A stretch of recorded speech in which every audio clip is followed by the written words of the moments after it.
Today, our Bible study is going to concentrate on Mark 8:27 through 38. It is almost directly halfway into the Gospel of Mark. I want to say something about the way Mark lays out his story. The first half, basically, almost directly up to the beginning of our text today, takes place in and around Galilee. Jesus will be in various places like Caesarea Philippi. He'll be in places like Capernaum. He'll be around the lake that we call the Sea of Galilee. And so that's where Jesus and his disciples do their work for the first half of Mark's gospel. Then, at a certain point, there will be a switch. And the switch is that Jesus and the disciples begin to go south. And if you know the map of Palestine, you will know that Galilee and Caesarea Philippi and other places such as that are in the far north of Palestine. And so Jesus starts in the north after doing essentially 7.5 chapters of the story in the north. Then he begins to trickle down and go south, and this is part of his journey. Matthew and Luke also follow something similar to this, and Mark pushes Jesus hard. He goes quickly to the south. He stays for only a day or two in most places. He continues to move along at a very rapid pace, and the story is told at a rapid pace. In the Gospel of Luke, we'll have some fast-paced action, and then all of a sudden we'll have kind of a little interlude. There'll be a summary story, or there'll be Jesus teaching, telling some parables, and kind of the disciples collect themselves and then they move on.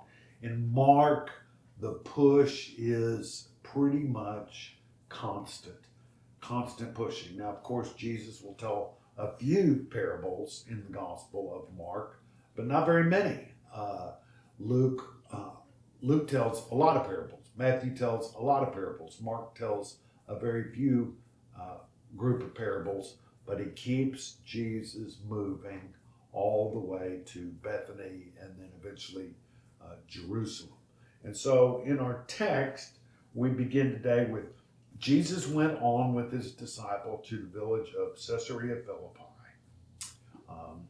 Again, this movement, he's moving to Caesarea Philippi, which is in the very, very far northern corner of Galilee. And from there, he will turn and begin to go to Jerusalem, Judea and Jerusalem.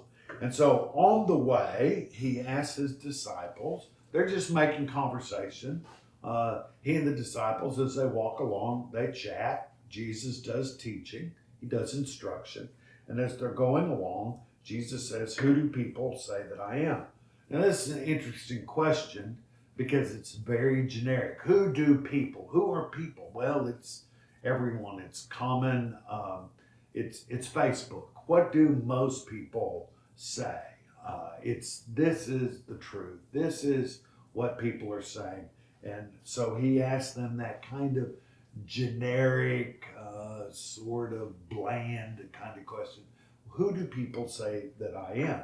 Now, some people might say that this is a sign of egotism, that the leader here wants to know what the poll numbers say about his or her leadership. This is not what Jesus is doing. Jesus is setting up a second question, which is much more pertinent to the disciples. But to begin with, he sort of eases into this topic by saying, "Who do people say that I am?" And they answered him, "John the Baptist, and others Elijah, and still others one of the prophets." And so they give him some generic answers. Some people say you're like Elijah. Some people think that you are like John the Baptist, and in fact, John the Baptist his character is modeled on Elijah as a prophet that comes out of the desert, comes out of the wilderness. And then other of the disciples say to themselves, well, some people think that you're a mighty prophet like those of Israel. And so Jesus then asked them, but who do you say that I am? A very direct question. In your opinion, who do you think that I am? That's what Jesus is asking them. And they said, Peter answered, you are the Christ, you are the Messiah. Christ is sort of a Greek way to say it. Messiah is a Hebrew way to say it. But he says essentially, you're the Christ, you are the Messiah. And then Jesus sternly orders his disciples not to mention this to anybody else. Interestingly, in the history of interpretation, there have been a lot of scholars that seem to think that what Jesus was doing here by telling them not to mention this to anybody, and he will also say this at many points in the Gospel of Mark. For instance, when they're coming down the Mountain of Transfiguration, he orders Peter, James, and John not to bring this up to anybody else. It's called the Messianic Secret. And some scholars, as I started a moment ago to say, were of the opinion that this is like reverse psychology. That if you want a message to get around to a bunch of people, then you tell a few persons and say, and please don't mention this to anybody else. And what the reverse of the psychology is that by saying don't share this with anybody, you highlight the thrill of sharing that, and therefore people are almost guaranteed, unless they're very trustworthy, to spread that message, whatever it may be, to other people. This is decidedly not what is going on here. When Mark tells the story this way, and when Jesus asks or orders or commands the disciples not to say anything about this to other people, what Jesus is basically doing is recognizing that the disciples are not ready yet for this high voltage truth that Jesus is the Messiah of God.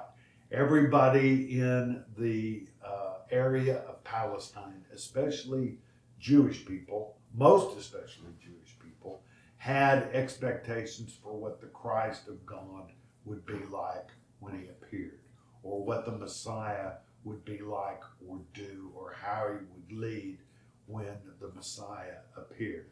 And so everyone had their preconceived notions, and as we will see in just a moment, when Jesus is doing his teaching, he is teaching these people something very different than what their perspective had always given them. In other words, he was correcting their long-held beliefs. And so he orders them not to say anything about him to anyone. And the reason for this is simply, they are not ready for the truth about what the Christ will do, what the Messiah is going to be like. And so he wants them to wait. Suspend judgment until the time when God will reveal more to you disciples, so that you can really share the truth about me. That's what is going on here with the Messianic Secret. It's not reverse psychology. It is, you're not ready for this truth. Then we go to verse 31, and it tells us what happens next after this revelation that you are the Messiah.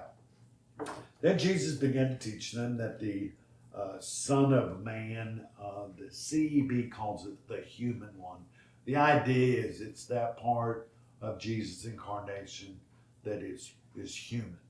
Incarnation means that Jesus is fully divine, that Jesus is fully human, and he's mixed in a way that is a mystery. We can't explain it. We just take it as an article of faith, that Jesus is fully human, fully divine. And so when he talks about human one, or when he talks about Son of Man, which is the way that the prophecy of Daniel talks about this human Messiah, is that Jesus is talking from the human point of view. That he says the Son of Man must undergo great suffering, be rejected by the elders, the chief priests, and the scribes. And these are, according to Mark, the enemies of the people. The enemies of the people are the occupying Roman armies that are in Palestine. It's also with those high-class, elite religious authorities who legitimize the Roman government. And so we have these Jewish people that are leaders, but they kind of throw in with the governing authorities. And so Jesus picks these people out and gives them an explicit name. He said that he will undergo, he'll be rejected by these people and killed, and after 3 days rise again. And he said this all quite openly, or quite plainly. He said it without stuttering. He said it straight on. He said it in a clear way that could not be mistaken. Well, when he said this, Peter takes him aside and begins to rebuke him. Peter began to rebuke him. Now, was Peter disturbed because Jesus was talking about his own death? Or was Peter rebuking him because he knew that they were disciples and that they were going to follow Jesus, and this was the fate that awaited them, and he either didn't understand that or he disagreed with it. One way or another, he rebukes Jesus, if you can imagine such a thing. But Jesus, not really standing for this, said to Peter, "Get behind me, Satan, for you are setting your mind not on divine things, but on human things." And so when Jesus does this, this is the worst rebuke that is given in the whole New Testament. Peter is called essentially the devil. Why? Because he opposes the will of God, which is in Jesus. And so Jesus is trying to help him understand that there's a divine way to look at this and there's a human way to look at it. And most people are going to look at their mission and their task as something from the human point of view. What Jesus is saying is that God is in this, and you do not want to oppose God. You want to think in a divine kind of way. And so, at this point, Jesus calls the crowd together. Up to this moment in this text, Jesus has just been talking to his disciples. But now he calls the crowd together with his disciples, and he says, "If anyone wants to be my follower, let them deny themselves and take up their cross and follow me." This is what it means to be a true follower of Jesus.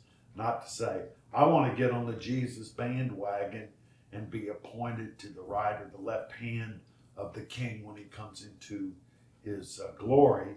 No, what it means is that one will take up his cross, or his or her suffering, servanthood, becoming like a slave to the principles and characteristics that we call the kingdom of God.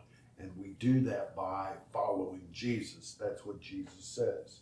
Follow me. For those who want to save their life will lose it. Okay, there's a gamble involved here. And those who want to lose their life for my sake and for the sake of the gospel or the good news will save it. In other words, this is all counterintuitive. Usually we want to save ourselves, but if we do that, then in the end, we will lose ourselves. And if we lose ourselves in kingdom things by following Jesus, then we will redeem and we will have our life at the end. But what will it profit them to gain the whole world and forfeit their life? Indeed, what can they give in return for their life. Those who are ashamed of me and my words in this adulterous and sinful generation, to them the Son of the Man will also be ashamed when it comes into the glory of his Father with the holy angels. In other words, Jesus is laying out for them a program that if they follow him, then they will be guaranteed that even though apparently they have lost everything, that in truth they have actually gained everything. What they have gained is of such greater value than what they have lost. And so we're going to continue in Mark's gospel next week. And the chapter that we will be dealing with is chapter 9. And we will begin at the 38th verse there.